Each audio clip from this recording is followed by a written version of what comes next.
کیا آپ جانتے ہیں کہ عبداللہ بن مبارک رحمت اللہ علیہ کون تھے؟ اور کیا آپ عبداللہ بن مبارک رحمت اللہ علیہ اور ایک نیک خاتون کا سبق آموز واقعہ جانتے ہیں؟ اور کیا آپ کو معلوم ہے یہ واقعہ ہماری زندگی کے لیے کیسے مشعل راہ بن سکتا ہے؟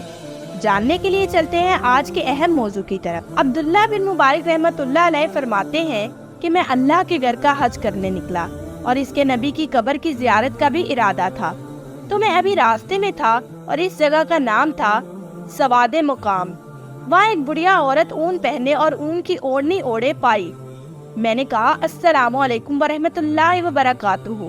اس نے جواب دیا سلام قول من رب الرحیم، سلام پروردگار مہربان کی طرف سے کہا جائے گا۔ میں نے پوچھا اللہ تجھ پر رحم کرے، اس جگہ پر کیا کر رہی ہے؟ اس نے جواب دیا جس کو اللہ گمراہ کر دے اس کو کوئی راہ دکھانے والا نہیں، اور اللہ ان کو چھوڑ دیتا ہے ان کی سرکشی میں کہ وہ سرگرداں پھرتے ہیں۔ تو میں سمجھ گیا کہ وہ راستہ گم کر بیٹھی ہے، تو میں نے پوچھا کہاں جانے کا ارادہ ہے؟ اس نے جواب دیا وہ ذات پاک ہے جو بندے کو مسجد حرام یعنی خانہ کعبہ سے مسجد اقصی تک جس کے ارد گرد ہم نے برکتیں رکھی ہیں لے گیا، تاکہ ہم اسے اپنی قدرت کی نشانیاں دکھائیں۔ بے شک وہ سننے والا اور دیکھنے والا ہے۔ تو مجھے معلوم ہو گیا کہ وہ بیت المقدس جانے کا ارادہ رکھتی ہے۔ پھر میں نے پوچھا کتنے عرصے سے یہاں ہو آپ؟ تو اس نے کہا کہ پروردگار میرے لیے کوئی نشانی مقرر فرمایا نشانی یہ ہے کہ تم صحیح سالم ہو، کہ 3 رات دن لوگوں سے باتیں نہ کر سکو گے۔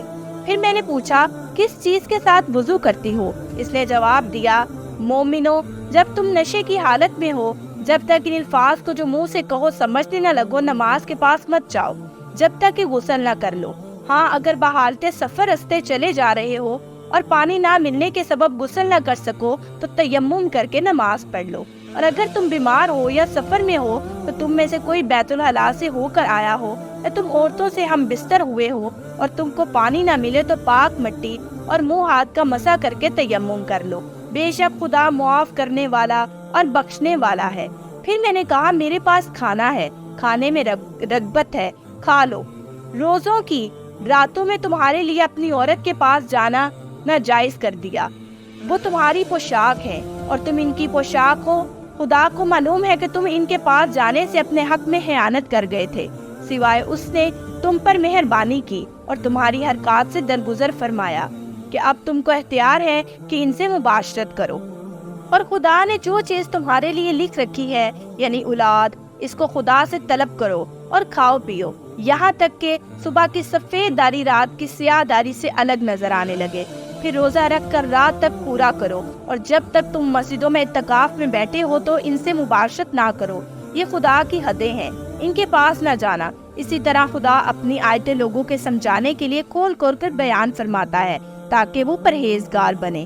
اس طرح وہ بڑھیا ان کے بات کا جواب دیتی رہی، یعنی بڑھیا کی مراد تھی کہ میرا روزہ ہے۔ تو میں نے پوچھا کہ یہ تو رمضان کا مہینہ نہیں ہے، پھر روزہ کیا ہے؟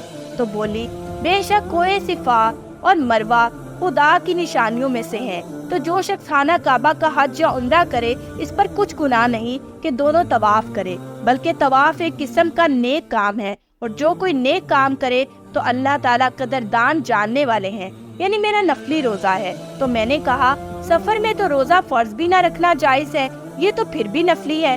اس نے جواب دیا روزوں کے دن گنتی کے چند دن ہیں، تو جو شخص تم میں سے بیمار ہو یا سفر میں ہو دوسرے دنوں میں روزوں کا شمار پورا کر لے، اور جو لوگ روزہ رکھنے کی طاقت نہ رکھے تو وہ روزے کے بدلے محتاج کو کھانا کھلایا کرے، اور جو کوئی شوق سے نیکی کرے تو اس کے حق میں زیادہ اچھا ہے، اور اگر سمجھو تو روزہ رکھنا ہی تمہارے لیے بہتر ہے۔ یعنی بڑھیا کی مراد تھی کہ روزہ نہ رکھنے کی اگرچہ اجازت ہے لیکن روزہ رکھنا زیادہ بہتر فرمایا ہے۔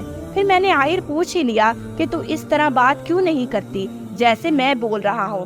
تو اس نے جواب دیا اور اے بندے، جس چیز کا تجھ کو علم نہیں اور اس کا کوئی فائدہ بھی نہیں تو اس کے پیچھے نہ پڑ کہ کان اور آنکھ اور دل اب سب اعضاء سے ضرور باز پرس ہوگی۔